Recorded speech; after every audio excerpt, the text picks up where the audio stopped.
সাবাস বাংলাদেশ, সাবাস।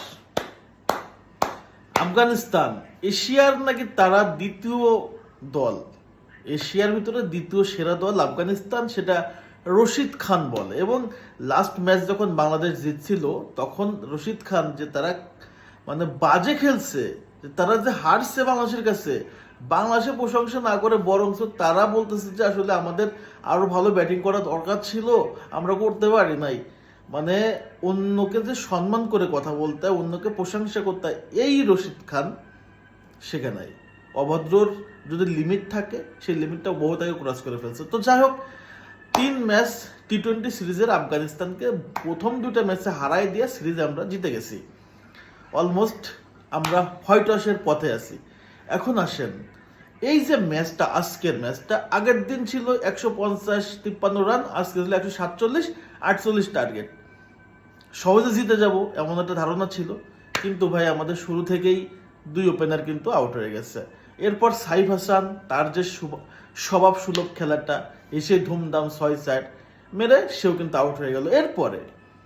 এরপরে ফ্যান্টাস্টিক একটা পার্টনারশিপ করছে আমাদের জাকের আলী অনিক এবং ভাত শামীম। দুজন মিলে একটা ভালো পার্টনারশিপ নিয়ে যায়, জয়ের একটা ভিত্তি তৈরি করছে, কিন্তু জয়ের দ্বার প্রান্তে যায় নাই। এবং এই জয়টা নিশ্চিত হয়েছে বাংলাদেশের সেই নুরুল হাসান সোহান, যে কিনা প্রথম ম্যাচটা জিতানোর নায়ক, আজকের সেই নুরুল হাসান সোহান। ভাই এই প্লেয়ারটাকে আমরা দলে রাখি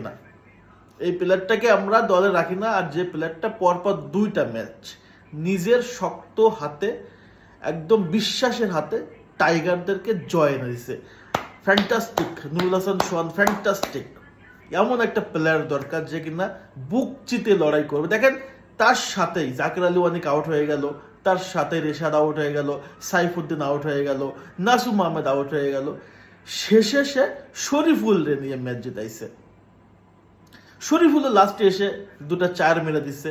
তো এই যে ছোট ছোট কন্ট্রিবিউশনের ভিতরে সোহান যে এক সাইডে দাঁড়াইছিল, এইটাই হচ্ছে লিডার আসলে এভাবেই তৈরি হয়, যে লিডার এক সাইডে দাঁড়ায় থাকবে, বাকিরা আসা যাওয়া থাকলে লিডার কিন্তু ভিত্তি শক্ত করে রাখবে। দিস ইজ নুরুল হাসান সোহান। এই প্লেয়ারটা আমাদের লং টাইম আসলে ক্যারি করা উচিত এবং ক্যাপ্টেন্সি তার উচিত দেওয়া। ভাই বাংলাদেশ ম্যানেজমেন্ট কি করে আমি আসলে বুঝি না। তাদের মাথার ভিতরে আসলেই যদি সার্চ করে দেখেন, আইনস্টাইনের মাথায় যেমন ব্রেনটা একটু বেশি পাওয়া গেছিল, এদের মাথায় ব্রেনটে একটু গোবর বেশি পাওয়া যাবে, তাছাড়া আর কিছু না, গোবর একটু বেশি পাওয়া যাবে, বুদ্ধি শুদ্ধি আসলে নাই। তো আফগানিস্তানকে পরপর 2টা ম্যাচে আমরা কিন্তু 150 এবং 140-এর ভিতরে আটকে রাখতে পারছি। এটা কিন্তু একটা বিগ আসলে আমাদের অ্যাচিভমেন্ট বলতে হবে। এবং আফগানিস্তানের 2টা ম্যাচই আমরা জিতে গেলাম। So congratulation Bangladesh, fantastic. এবং নুরুল হাসান সোহানকে বলতে হবে, he is a genius, he is a leader, he is a winner.